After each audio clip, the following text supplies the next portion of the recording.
There is a moment you probably know well. You are doing something simple. Taking a shower, driving, checking your phone. On the outside, nothing special is happening. But on the inside, a storm starts to grow. A memory pops up, a small worry, a feeling of, I am not enough. And before you notice, your mind is no longer in the present. It is busy attacking you, predicting disaster, or replaying old scenes of shame and failure. One thought becomes 10. 10 become 50. And suddenly, your whole mood has changed. You feel heavy, anxious, or hopeless, even though nothing on the outside explains it fully. If this feels familiar, you are not alone. Today, we are going to talk about negative thoughts, not in a just think positive kind of way, but in a way that respects how powerful and persistent these inner voices can be. We will explore why your brain creates so many negative stories, why trying to fight them directly often makes them stronger, and what you can do to relate to your thoughts in a way that gives them less control over your emotions and your life. And if reflections like this help you feel a bit less at war with your own mind, take a moment to subscribe to this channel. That simple action supports this work, helps these ideas reach more people, and allows me to keep creating content that treats you as a whole person, not just a brain that needs a quick fix. Let us start with a truth that is uncomfortable, but important. You are not in control of the first thought that appears in your mind.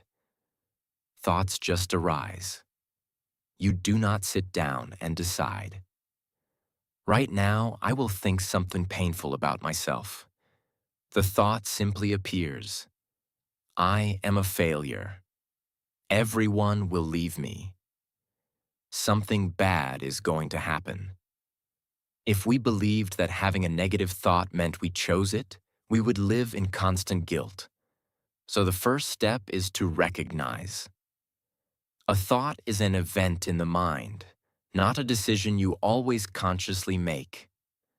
But even though you cannot fully control which thoughts appear, you can learn to choose how you respond to them. This is where your power is. Not in stopping the first wave, but in deciding whether you will surf it, let it pass, or let it drag you under. To understand negative thoughts, it helps to see that your brain is not trying to torture you. It is trying to protect you. In a very clumsy way. Your mind is always scanning for danger. Physical danger, social danger, emotional danger. It learned from experiences where you felt rejected, embarrassed, hurt, or unsafe. So now it tries to predict and prevent future pain.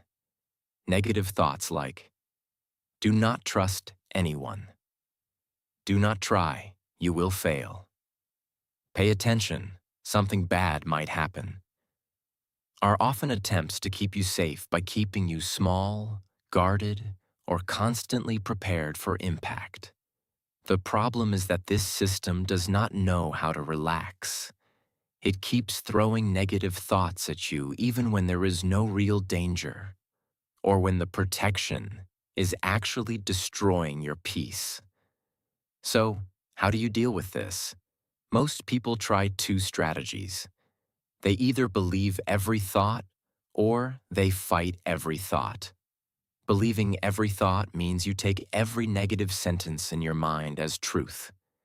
If the thought says, no one really likes you, you feel that it must be real.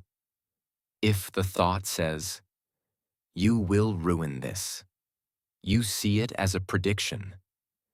This turns your mind into a powerful critic and fortune teller that controls how you feel and what you do.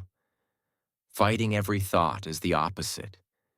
You notice the negativity, and you try to argue with it, shout at it, or push it away. Stop thinking this. This is stupid. Think positive. Sometimes this works for a moment. But often, the more you fight a thought, the more energy you give it. It comes back stronger, like a child who screams louder when you try to silence them without listening. So what else can you do? Let us explore 3 shifts in how you can relate to negative thoughts so they lose some of their power over your life. First shift, from fusion to distance. Right now, you might be fused with your thoughts, meaning, when a thought appears, you feel that it is you. I am a failure. Sounds like your own voice describing a fact. To create a bit of distance, you can practice noticing thoughts as mental events instead of truths. One simple technique is to add a small phrase before the thought. Instead of, I am a failure, you say, I am having the thought that I am a failure. Instead of, no one cares about me, you say, I am noticing a story in my mind that no one cares about me. It may sound too simple, but this language creates a little space. You are no longer inside the thought. You are observing it. Like watching a cloud pass in the sky, instead of being the cloud. You can even visualize your thoughts as text appearing on a screen, or as someone else's voice talking in another room. The goal is not to deny that the thought exists, but to shift from. This is the truth. 2. This is a thought my brain is producing right now. From that place, you have more freedom to choose if you will follow it or not.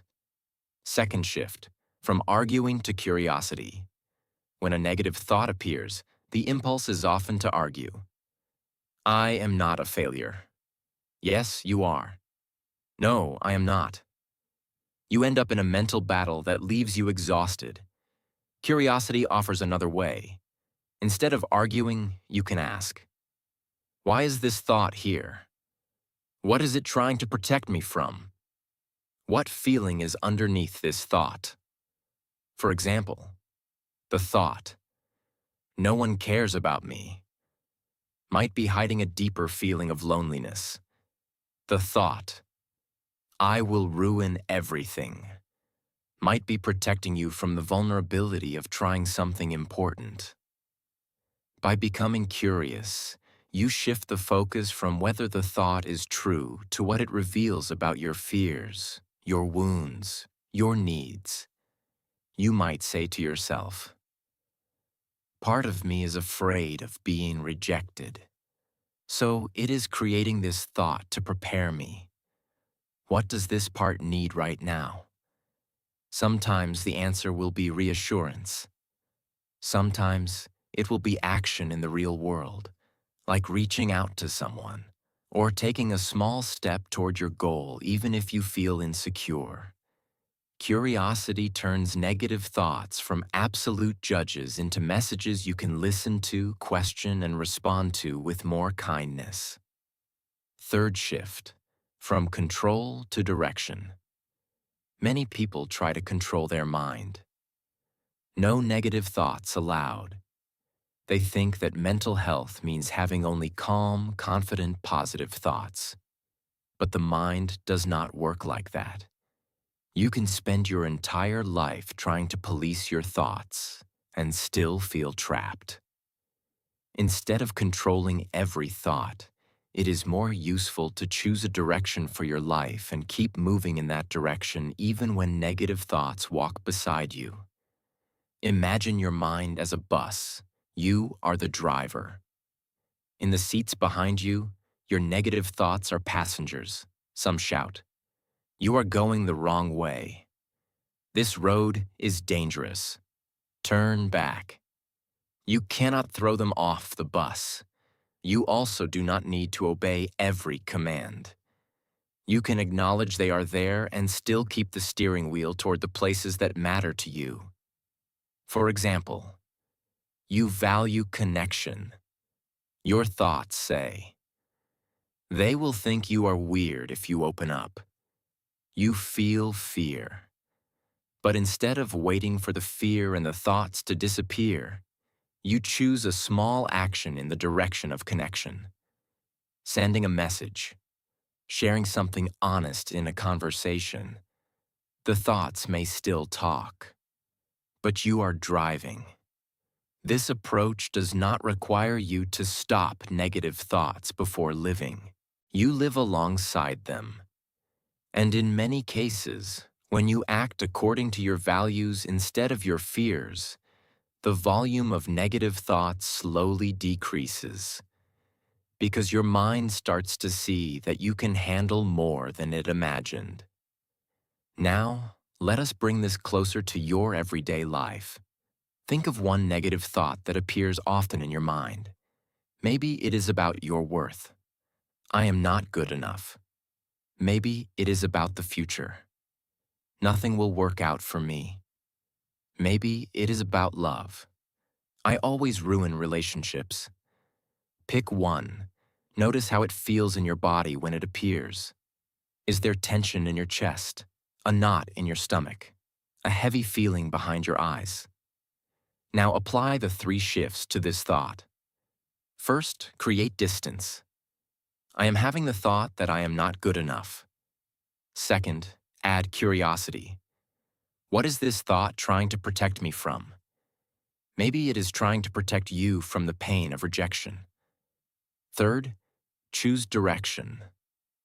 Ask, if I did not let this thought decide everything, what small action would I take today that aligns with the kind of person I want to be? Maybe you would still apply for the opportunity. Maybe you would still practice your skill. Maybe you would still show kindness to someone else, even while feeling insecure. This is not about feeling confident before acting. It is about acting with care even while uncertainty and negative thoughts are present. Of course, there are situations where negative thoughts are intense and constant, especially if you live with anxiety, depression, or unresolved trauma. In these cases, support from a mental health professional can make a huge difference. No video or script can replace personal care when your inner world is deeply heavy. But even then, these practices can be part of your toolkit. They will not erase every storm, but they can give you an anchor, something to hold on to when the mind gets loud. One more thing. Stopping negative thoughts does not mean you never feel sad, angry, or afraid. Those emotions are part of being human. Sometimes, a thought that feels negative is actually telling you that something in your life needs attention. A boundary that is being crossed. A value that you are ignoring. A relationship that is hurting you. The goal is not to silence your inner world, but to learn to differentiate between thoughts that are warnings and thoughts that are just old fear repeating itself. With time, you become less reactive and more discerning. You can say, "This thought deserves action," or "This thought deserves a breath and a gentle goodbye." So, stopping negative thoughts is not about having a perfectly quiet mind. It is about changing your posture toward your own thinking, from fusion to distance, from fighting to curiosity, from control to direction. You may never stop every negative thought from appearing, but you can stop giving each one the power to define who you are and what you do. You are not your thoughts.